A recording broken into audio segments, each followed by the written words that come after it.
A nossa questão comentada de hoje é mais um pedido que eu estou atendendo, olha aí na sua tela, do nosso colega aí, Gabriel dos Santos. Ele me pediu que fizesse uma questão da banca Universidade Federal do Paraná. Então, atendendo ao que o Gabriel pediu, encontrei uma questão do assunto figuras de linguagem, que até não é um assunto tão comum na maioria das bancas. Olha só o que eles cobraram. Com base na imagem ao lado, que no caso foi abaixo, né, é correto afirmar que a figura de linguagem utilizada pela personagem é: fofoqueira não, querida. Eu sou produtora de biografias orais não autorizadas. E aí, eles estão dizendo que essa figura de linguagem é uma hipérbole na letra A, é uma metáfora na letra B, é um paradoxo na letra C, é uma analogia na letra D ou é um eufemismo na letra E. Então a frase é: fofoqueira não, querida. Eu sou produtora de biografias orais não autorizadas. Faça uma pausazinha aí, ó, já que você não tem a questão. Pense no que você sabe ou não sabe sobre esse assunto. Em seguida, vem aqui comigo. Olha, figura de linguagem é o tipo da coisa que nem sempre vem escrito em um edital. Mas se o seu edital, e todos têm interpretação de texto, um dos recursos de construção de sentido é a utilização da linguagem conotativa. E dentro da linguagem conotativa, quando você tem as figuras de linguagem, eu acredito que a maioria delas você saiba. A maioria não, algumas você sabe associar pelo nome. Outras nem sempre.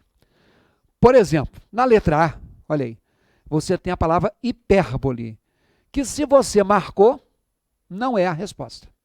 Hipérbole não é a resposta.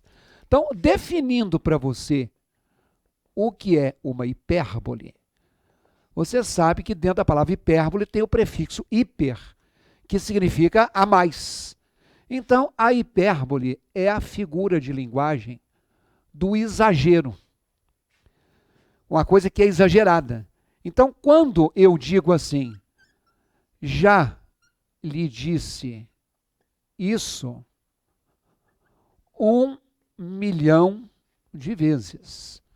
Honestamente, por mais que você seja uma pessoa desocupada e que você conte o número de vezes, dificilmente você disse uma coisa 1 milhão de vezes. Agora, quero chamar a atenção de vocês para o seguinte: a gente pensa em hipérbole só no exagero para mais. Mas existe também um exagero para menos. Então, por exemplo, se você disser o meu apartamento, ele é um ovo. Por menor que seja o seu apartamento, ele nunca vai ser do tamanho de um ovo. Então, dizer que ele é um ovo é exagerar para menos no tamanho do apartamento. Então, a hipérbole seria isso aí. Outra coisa, quando eu falo meu apartamento e que ele é um ovo, eu estou dizendo que uma coisa é outra que ela não é. Então, eu estou equiparando duas coisas que não são a mesma. Vê na tela. Isso aí é o que se chama metáfora. Então, a segunda figura de linguagem, que é a metáfora, não é também o que você deveria ter marcado. Então, quando a gente fala de metáfora, talvez a metáfora seja a figura de linguagem que mais caia em prova. A metáfora, ela vem a ser uma analogia. O que significa uma analogia? Fazer uma analogia é fazer uma equiparação, né? É uma analogia entre x e y, um elemento A e um elemento B, sem o elemento coesivo de comparação. Como assim, professor? Porque quando eu comparo uma coisa e outra, eu estou também elaborando uma analogia. Comparar A e B é fazer uma analogia entre A e B. Só que na comparação, o elemento coesivo, conectivo, é explícito. Agora há pouco eu disse assim, o meu apartamento é um ovo. Por exemplo, se eu coloco, por exemplo, que a Raimunda é uma vizinha que eu tenho. Raimunda é uma fera. Não é não. Ela só é muito brava. Então, isso é o nome de uma pessoa, é o meu elemento X. Uma fera, por exemplo, um leão pode ser uma fera, um urso pode ser uma fera, mas a Raimunda não. Então, eu estou dizendo que ela é algo que ela não é, mas não tem ali o como. Ela é brava como uma fera, ela é nervosa como uma fera, ela é escandalosa como uma fera. Então, isso é a metáfora. Então, se você marcou a letra B, nada feito. Vai lá na tela. A letra C traz a figura chamada paradoxo. Vem aqui. Paradoxo virou hoje um adjetivo. O nome da figura é paradoxo. Mas você certamente já ouviu dizer assim, poxa, eu acho que você está sendo meio paradoxal. Então, quando se fala em uma pessoa ou numa atitude paradoxal, significa uma atitude que é oposta, que é incoerente, que não faz sentido. Paradoxal ou paradoxo, ela é uma figura de oposição. Eu tenho a impressão de que alguns de vocês já ouviram falar sobre antítese. Anti é o contrário. O bem e o mal, o claro e o escuro, o positivo e o negativo, o feio e o bonito. Quando você tiver um jogo de uma palavra que se opõe a outra, isso se chama antítese. O paradoxo é uma figura de oposição, mas é uma oposição de ideias e não de palavras.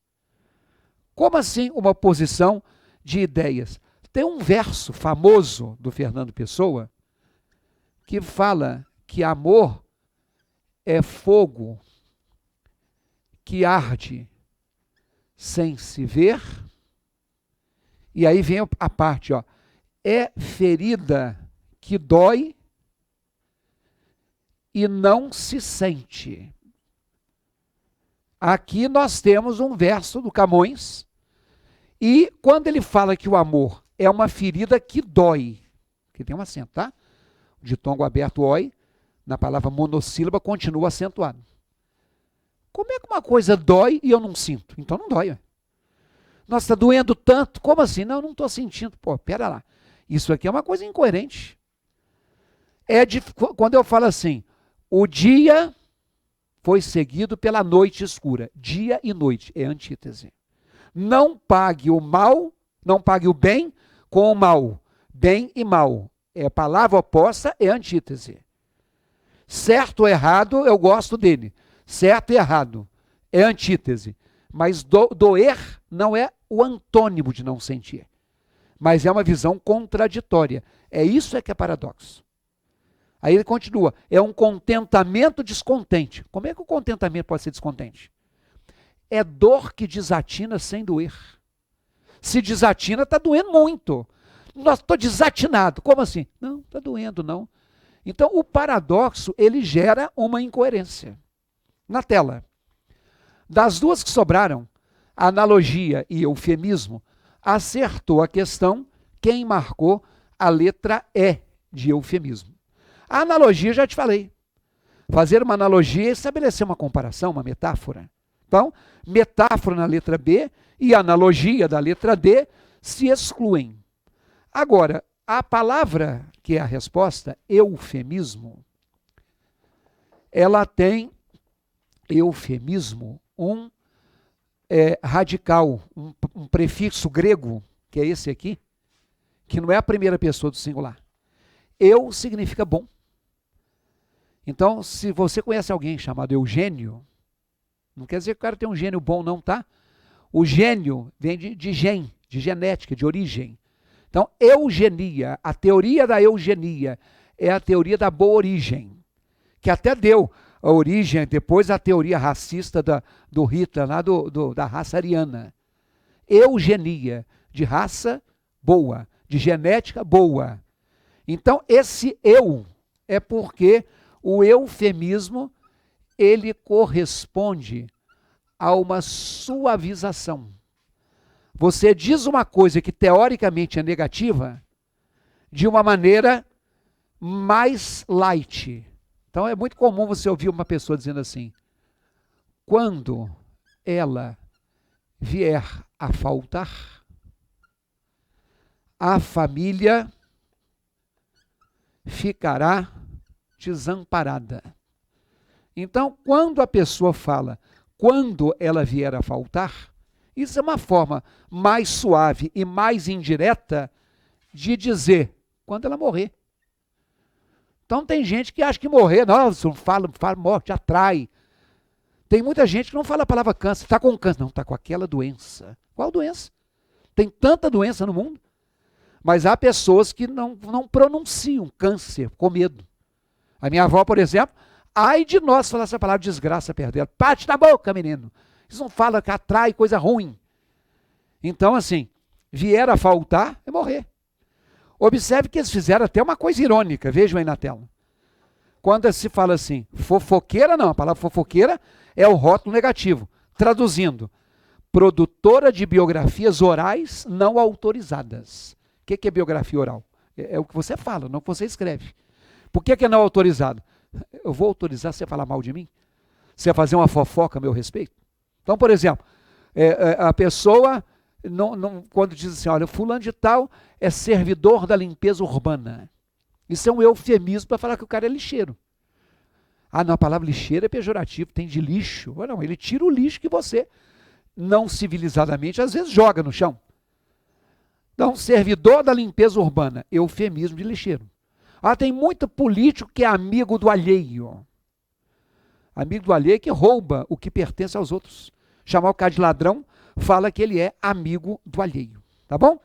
Então, meu amigo, o que acontece é que nós temos aí um assunto não muito comum, não muito frequente nas provas que você tem feito. Mas, se você quiser, você dá uma passeadinha aqui no nosso site e você vai encontrar alguns produtos. Hoje eu estou trazendo para vocês uma divulgação, veja aí na tela, de um produto chamado, período composto do curso chamado Exercitando o Português. Então, se você for lá no site e procurar, tem vários assuntos. Tem um, inclusive, que chama interpretação de texto, desse mesmo produto chamado Exercitando o Português. Dentro do interpretação de texto, eu trabalho algumas figuras de linguagem. Não é um curso todo de figuras de linguagem, porque, como eu disse, cai pouco. Eu só estou atendendo ao que o colega pediu. Então, assim, a dica de hoje, para você que quiser um assunto que não deixa de cair em prova, período composto. Então, vai lá, www.ricardos, anote aí o endereço, coloque aí para mim, www.ricardos.com.br.